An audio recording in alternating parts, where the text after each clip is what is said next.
ஆறுபடை வீடுகளில் முதல் தளமான திருப்பரங்குன்றத்தின் சிறப்பு உங்களுக்கு தெரியுமா?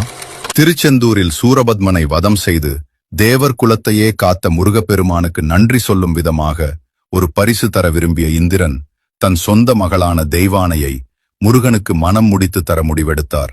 கோடான கோடி தேவர்களும் முனிவர்களும் ரிஷிமார்களும் இணைந்து முருகனுக்கு தெய்வானையை மனம் முடித்த தலமே திருப்பரங்குன்றமாகும். இத்தலத்தில் முருகன் திருமண கோலத்தில் வள்ளி தெய்வானையோடு காட்சியளிக்கிறார்.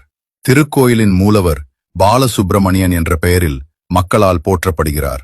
தமிழகத்தில் உள்ள குடைவரை கோவில்களில் இதுவும் ஒன்றாகும். கோவிலில் உள்ள மூலவர் அங்குள்ள பாறையிலேயே செதுக்கப்பட்ட சிற்பம் என்பது பலராலும் அறியப்படாத உண்மையாகும். திருப்பரங்குன்றத்தின் மலையை ஆகாயத்திலிருந்து பார்த்தால் பரம்பொருளான சிவபெருமான் வடிவில் காட்சியளிப்பதாக புராணங்கள் கூறுகிறது.